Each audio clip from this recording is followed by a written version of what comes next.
Bonjour, j'espère que vous allez tous bien. Aujourd'hui, j'ai décidé de vous présenter 3 cryptos pour débuter dans le minage. Alors, je rappelle que je suis débutant dans cette activité. Alors, il ne faut pas hésiter à compléter ou corriger les informations que je vais partager avec vous. Alors, nous verrons ensemble pendant cette vidéo une courte présentation de ces 3 cryptos, une étude de rentabilité, ce qui m'intéresse particulièrement, et bien évidemment, je donnerai aussi mon arbitrage en fin de vidéo.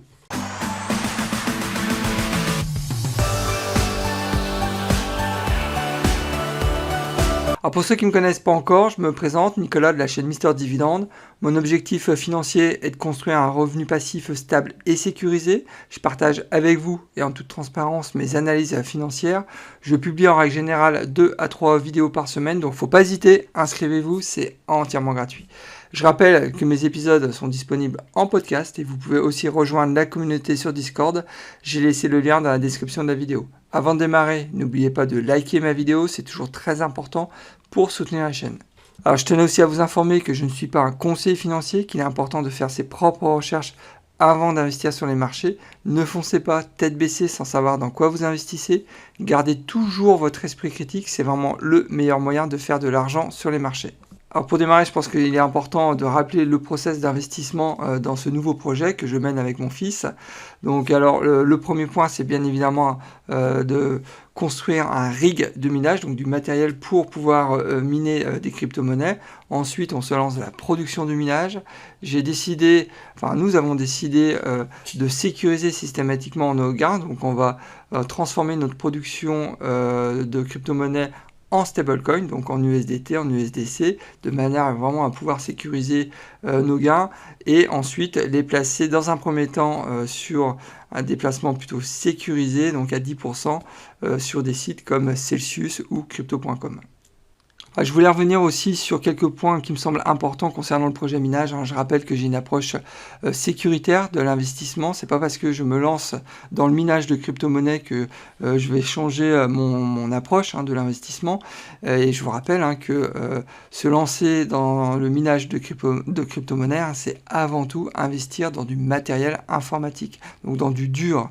Donc si demain on décidait avec mon fils d'abandonner cette activité, il suffirait juste de revendre ce matériel. Et croyez-moi, revendre des cartes graphiques, c'est vraiment très très facile sur le marché secondaire, dans la mesure où le marché du neuf est extrêmement tendu actuellement.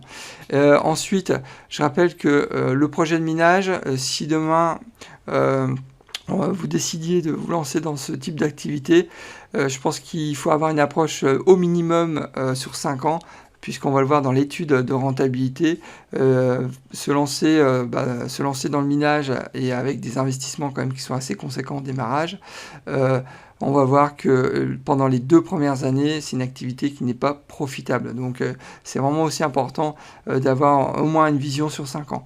Et bien évidemment, on se lance dans cette activité de minage de crypto-monnaies dans un seul et unique but, c'est développer notre revenu passif. C'est vraiment la priorité numéro 1. Alors, suite à de nombreuses recherches, on a finalement décidé de se focaliser prioritairement sur 3 crypto-monnaies, l'Ethereum, symbole ETH, l'Ergo, symbole ERG, et le Flux, symbole FLUX. Donc ce que je vous propose, c'est de passer en revue ces trois crypto-monnaies, donc une revue plutôt synthétique, on va le voir, et ensuite je vous présenterai l'étude de rentabilité pour chacune de ces 3 crypto-monnaies. Commençons par l'Ethereum qui a été créé en 2015 par entre autres Vitalik Buterin qui est toujours à la tête de l'équipe de développement, et c'est vraiment le point fort de cet écosystème. C'est justement une équipe de développement qui est très expérimentée. Il faut savoir que c'est la deuxième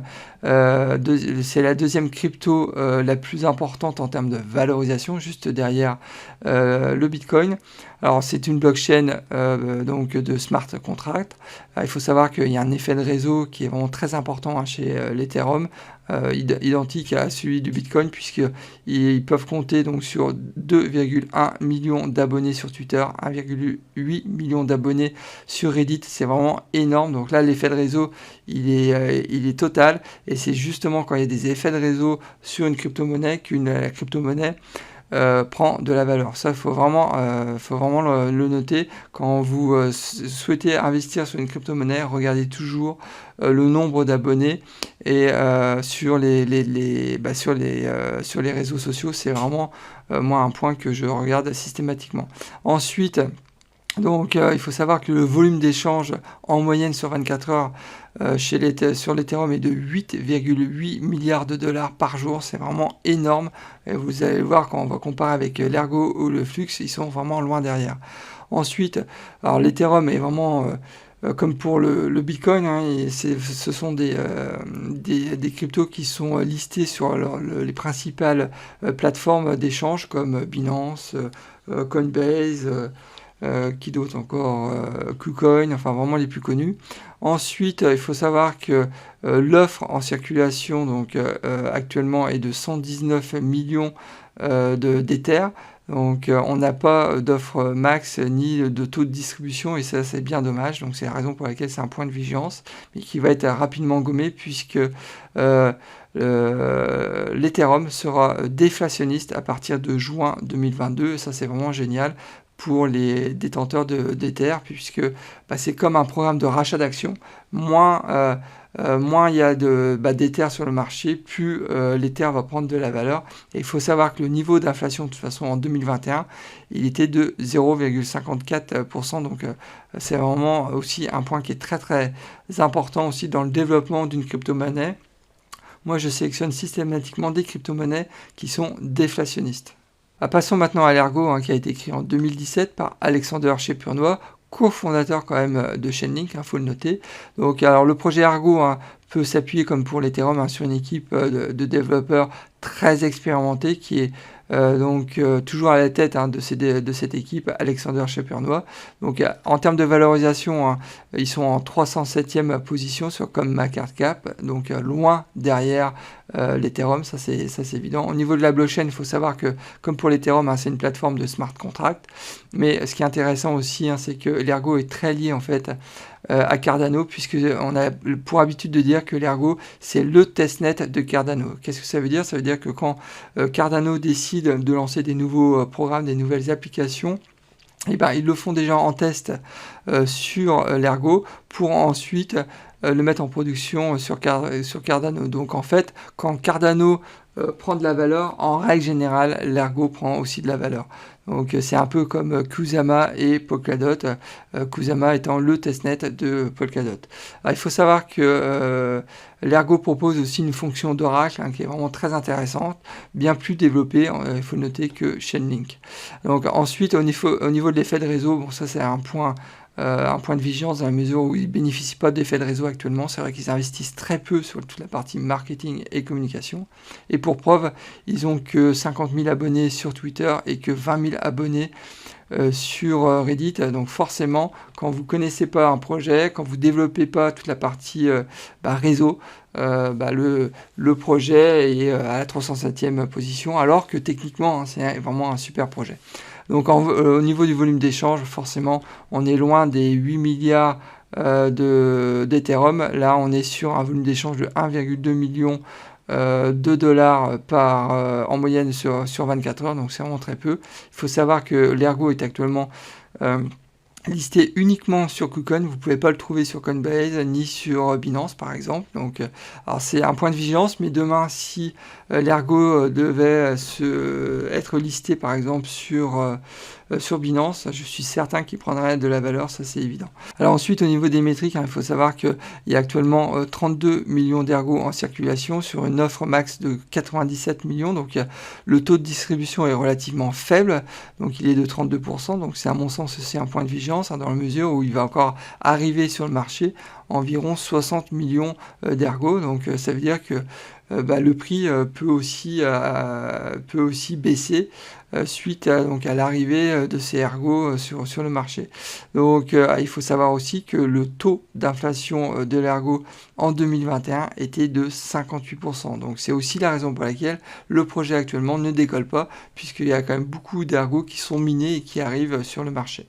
Et enfin, passons au Flux, qui a été créé en 2019, donc par les 3 cofondateurs qui sont toujours dans le projet, donc c'est plutôt un point positif. Le Flux, il faut savoir que peut s'appuyer aussi sur une équipe technique très solide, donc c'est vraiment un point qui est très positif. Le Flux est actuellement à la 125e position au niveau de la valorisation, donc loin derrière, bien évidemment, l'Ethereum.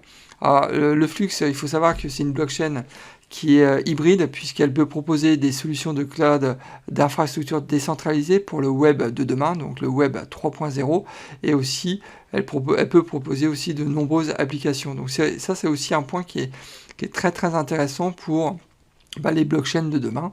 Donc, alors, par contre, le gros point négatif, c'est toute la partie effet de réseau. Il faut savoir qu'ils n'ont absolument pas investi sur toute la partie communication et marketing.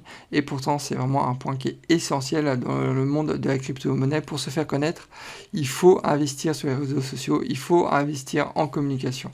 Donc actuellement, ils ont seulement 60 000 abonnés sur Twitter, un peu plus de 3 000 abonnés sur Reddit. C'est vraiment pas terrible, donc c'est la raison pour laquelle j'ai mis un gros point de vigilance. Au niveau du volume d'échange, il faut savoir qu'en moyenne, il se négocie pour 33 millions de dollars par jour, donc c'est beaucoup mieux quand même que le Ergo par exemple, mais bien en dessous des 8 milliards de l'Ethereum. Il faut savoir que le Flux est actuellement listé entre autres sur Binance et KuCoin. Le Flux n'est pas encore listé par exemple sur Coinbase. Demain, c'est clair que si le Flux est listé sur Coinbase, je pense que ça va aussi booster le prix du Flux. Alors au niveau des métriques, il faut savoir qu'il y a actuellement sur le marché 224 millions de Flux. L'offre max est à 440 millions de Flux, donc il y a un taux de distribution de 50%, donc c'est pas terrible. Donc il va y avoir encore beaucoup de Flux qui vont arriver sur le marché. Mais par contre, le point positif, c'est qu'en 2021, le Flux était déflationniste à hauteur de 4%. Donc c'est aussi la raison pour laquelle le Flux a pris beaucoup de valeur en 2021. Passons maintenant à l'étude de rentabilité, à savoir que donc j'ai fait cette simulation quand l'Ether était à 2500 $, l'Ergo était à 3,9 $ et le Flux à 1,59 $. Il faut savoir aussi que le coût d'installation est identique pour les 3 simulations. Le fait de monter un rig avec deux cartes graphiques, donc des 3060, des Nvidia pour ceux qui connaissent, ça m'a coûté 2599 $. Donc c'est quand même un coût qui est pas négligeable, donc il faut le budgéter, ça c'est clair. Donc alors, faut savoir que actuellement le revenu le plus important, le revenu mensuel au bout d'un mois de minage, c'est sur l'Ether que ça se passe, puisque un mois de minage sur l'Ether pourrait me rapporter 129 $ revenu net. Donc là, j'ai déduit volontairement les coûts d'électricité. Donc, ce qui me fait un revenu annuel pour l'Ether à 1555 $. Alors, si on passe au Flux, il faut savoir que le Flux, mon revenu mensuel est à 104 $ net. Et donc, en revenu annuel, ça fait 1252 $.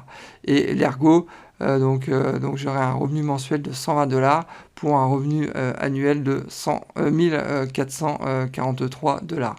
Au niveau des retours sur investissement, au bout d'un an, comme j'ai le matériel informatique que je dois amortir, et je l'amortis sur le premier mois, comme ça moi je suis tranquille. J'aurais pu l'amortir sur 12 mois, 24 ou 36 mois, mais bon, moi j'ai préféré l'amortir dès le premier mois. Donc mon retour sur investissement au bout d'un an, il faut savoir que je serai déficitaire sur l'Ethereum, je serai à moins 40%.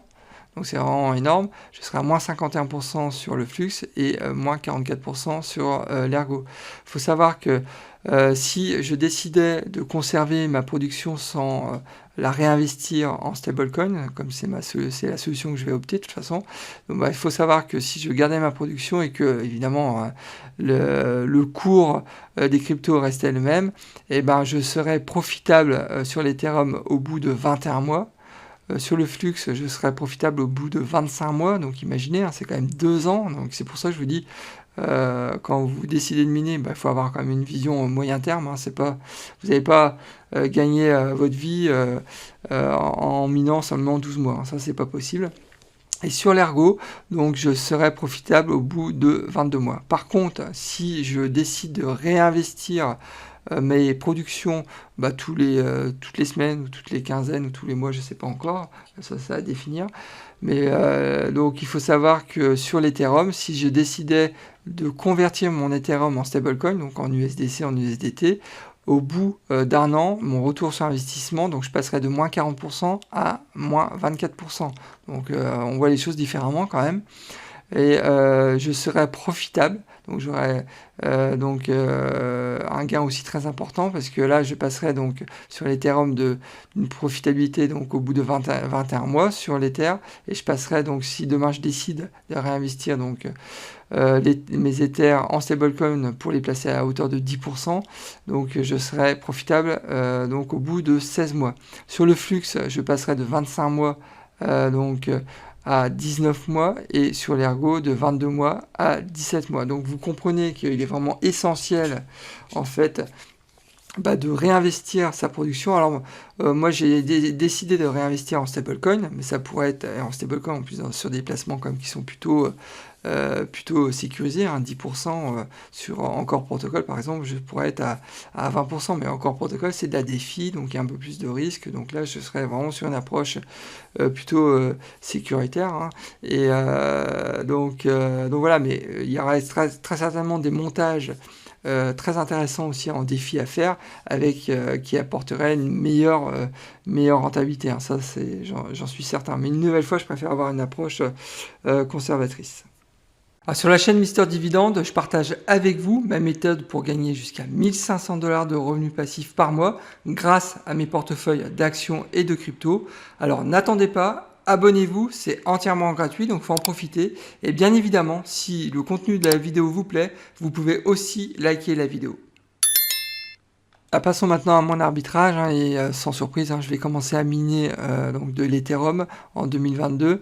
Donc à savoir que ils vont changer de protocole, hein, mi-2022, donc il ne sera plus possible de miner de l'Ethereum courant en 2022, mais en tous les cas pour le moment j'ai décidé de commencer avec l'Ethereum, puisque c'est quand même la crypto qui rapporte le plus au niveau du minage.